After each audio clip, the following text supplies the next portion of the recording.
리더가 내리는 결정은 단순히 A와 B 중에 어떤 것을 선택할까, 가안과 나안 중에 어떤 안을 취할까, 사실 이런 가치 중립적인 그런 결정뿐만 아니라 사실은 공정, 신뢰, 여러 가지 가치적인 측면이 굉장히 많이 들어간 그런 결정들도 해야 되죠. 자, 그런데 이때 우리가 조심해야 될 중요한 두 가지 측면이 있습니다. 그게 바로 신뢰와 직관적인 낙관이라는 거죠. 이 신뢰와 직관적인 낙관은 사실은 지금까지 우리가 상식적으로 생각해 봤을 때는 좋은 것이다 라고 생각했는데 오히려 그 부작용, 그림자, 그늘이 생각보다 크다라는 것입니다. 그 과정을 한번 알아보도록 하겠습니다. 이 사회과학에서 많이 등장하는 게임 중에요, 최후통첩 게임이라는 게 있습니다. 이 최후통첩 게임은 사람을 둘로 나눕니다. 그래서 한 사람은 제안자를 할 수 있고 다른 사람은 수용자를 하는 거죠. 그런데 제안자는 소득의 분배를 수용자에게 제안합니다. 몇 대 몇으로 나눌지. 그리고 수용자는 그 제안자가 제안한 내용을, 안을 수용할지 말지만 결정할 수 있습니다. 이렇게 하면 되지 않을까라고 역으로 제안하는 건 불가능해요. 자, 이렇게 제안자와 수용자가 있는데 이 방에 갑자기 어떤 사람이 들어옵니다. 그러면서 이 사람이, 제3의 인물인 이 사람이 제안자에게 공돈 10만 원을 줍니다. 그러면 제안자는 공돈 10만 원을 받았고 수용자도 저 사람이 공돈 10만 원을 받았구나라는 걸 알겠죠. 받겠으니까요. 그런데 그 제3의 인물이 이렇게 얘기하고 이제 방을 나갑니다. 그 제안자에게 이 돈 둘이서 알아서 잘 나눠 가지라고. 자, 이러고 방을 나갑니다. 제안자가 이제 제안을 하죠. 내가 8 가지고 너 2 가져. 다시 말해서 내가 8만 원, 너 2만 원입니다. 수용자 입장에서 보면 내가 수용하면 그냥 2만 원 공돈 생기는 거죠. 그런데 거부하는 사람들이 훨씬 더 많습니다. 왜? 불공정하다고 혹은 불공평하다고 생각하기 때문이겠죠. 이게 어떤 연구들에서는요, 그 8대2 그리고 나한테 오는 2가 불공평한 2가 자기 월급에 해당하는 돈일 때도 사람들은 이걸 거부한답니다. 사람들이 불공평하다라는 것, 불공정하다라는 것, 불합리하다라는 걸 이만큼 싫어한다는 거죠.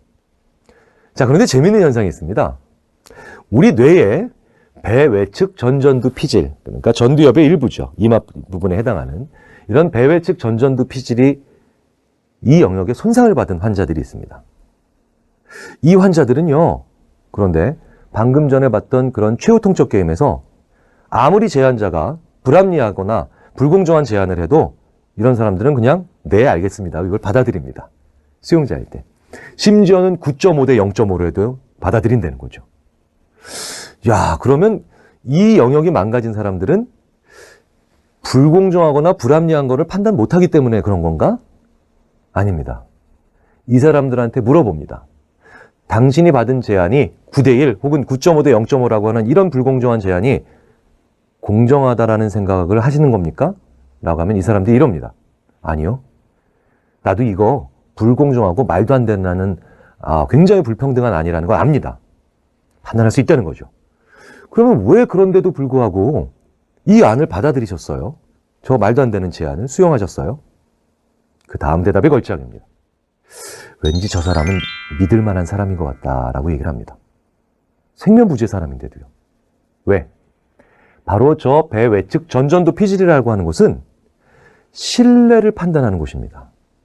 그런데 저 영역에 문제가 생기니까 머리로는 이게 불공정하다는 걸 알면서도 신뢰를 아무렇지도 않게 비정상적으로 높게 부여를 해서 그 안을 받아들인다는 거죠. 자, 뇌손상 환자가 아니더라도 우리가 신뢰라고 하는 감정으로부터 출발을 해서 얼마나 불합리하거나 불공정하거나 불평등한 일들에 대해서 다시 말해서 비리를 만들어내는지를 우리가 알 수가 있습니다. 우리는 어떤 사람으로부터 제안을 받았을 때 그 제안이 도덕적이지 않거나 윤리적이지 않거나 이런 제안일 때 우리는 거부를 하게 되겠죠. 일명 검은 제안입니다. 그런데 실제로 그게 검은 제안이라 하더라도 이런 분들한테 오면 우리는 따르죠. 가족, 연인, 부모님 이런 분들은 불공평하거나 불합리한 제안을 나한테 하더라도 내가 따를 확률이 높습니다. 왜일까요? 믿기 때문이죠. 신뢰하고 믿기 때문입니다. 그렇기 때문에 신뢰라고 하는 것, 믿음이라고 하는 것은 굉장히 리더가 가져야 될 중요한 덕목이기도 하지만 사실은 내가 신뢰와 믿음을 팔로워 사이에 가짐으로 인해서 내가 하는 나는 모르는 하지만 팔로워들은 알고 있는 검은 제안이라든가 불평등한 일들을 팔로워들로 하여금 아무 생각 없이 하게 만들 수 있는 그런 위험이 가능합니다. 자, 그렇기 때문에 신뢰, 믿음 이것을 가지고 있지 않은 또 다른 누군가로부터 나와 팔로워 관계를 검증을 받아야 됩니다. 그럼으로 인해서 내 팔로워들이 내 얘기를 맹목적으로 따르고 있지 않은지 아니면 아무 생각 없이 이것들을 시행하고 있는지를 한번 체크를 해봐야 된다는 거죠. 히틀러와 히틀러의 부하들의 관계, 독재자와 그 외의 다른 추종자들의 관계, 이단 종교 혹은 사이비 종교의 그 리더와 팔로워들의 관계가 그런 곳에서만 일어나는 게 아닙니다. 직장이라고 하는 공간에서 신뢰를 받는 리더, 팔로워들이 믿는 리더들이 오히려 더 마찬가지의 과정과 부작용을 만들어낼 수 있기 때문입니다.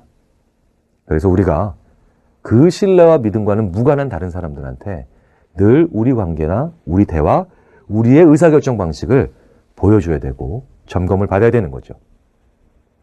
재밌는 건 낙관이라고 하는 것이 또 이제 또 다른 중요한 측면으로 작용을 하게 됩니다.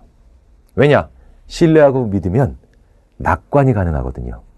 그런데 이 낙관이라고 하는 것은 가능해서 낙관을 해야 되는데 낙관하기 때문에 이제 가능하게 보이고 그리고 그 일을 하는 경우가 이제 생기기 시작합니다. 신뢰의 파생상품인 낙관이 이를 오히려 망칠 수 있다는 거죠. 한번 살펴보겠습니다.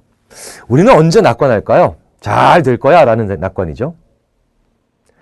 갑자기 그 일이 어떻게 돌아갈 것인가에 대한 생각이 빠르게 들 때입니다. 야, 그게 정말 되겠어? 라고 하는 순간에 낙관이 안 만들어지겠죠. 근데 이 순간은 다시 바꿔서 얘기하자면 뭐냐면 그 생각이 내 머릿속에서 빨리빨리 돌아가지 않을 그런 상황입니다. 자, 그런데 빠르게 생각이 돌아간다는 건 무슨 뜻일까요? 무언가가 빨리 떠오를 때입니다. 자, 그렇기 때문에 무언가 생각의 시작이 빠르게 돌아가고 그 다음에 그 생각의 빠르기가 여전히 유지되고 있다면 우리는 놀랍게도 그 일과 무관한 일들에 대해서도 확신이 생기고 직관이 발생하면서 이젠 다 잘 될 거야 라고 생각하고 이제 우리는 스스로를 확신시키는 그런 사이클에 빠지게 되죠. 조셉 사이먼과 그 다음에 리프 넬슨이라고 하는 사람들이 굉장히 재미있는 실험을 한 적이 있습니다. 이런 겁니다. 프로야구 경기를 예측하게 합니다. 그런데 A팀, B팀 모두 같은 전력 분석을 예측하는 그런 내용들을 읽게 하죠. 그런데 어떤 사람들은 A팀이 이길 거야, 혹은 어떤 사람들은 B팀이 이길 거라고 생각을 하겠죠. 그런데 두 사람 모두 어느 팀은 공격이, 어떤 팀은 수비가, 투수력, 타력, 뭐 이런 여러 가지 분석 기사를 보고 사람들은 나는 A팀이 이길 거라고 생각합니다. 또 어떤 사람들은 B팀이 이길 거라고 생각을 한다라고 얘기를 하겠죠. 자, 그런데 재밌는 건 그 똑같은 전력 분석 기사를 읽었는데 어떤 사람들은 굉장히 깨끗하게 인쇄가 된 그런 전력 분석 기사를 읽습니다. 그러면 읽기의 속도가 빠르겠죠.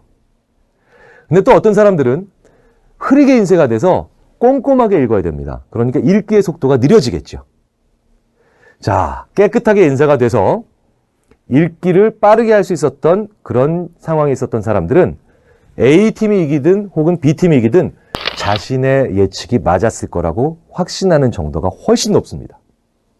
그런데 흐리게 읽었기 때문에 자기의 생각을 빠르게 할 수 없었던, 읽기가 빠르지 않았기 때문에 생각도 빨리 할 수가 없었겠죠.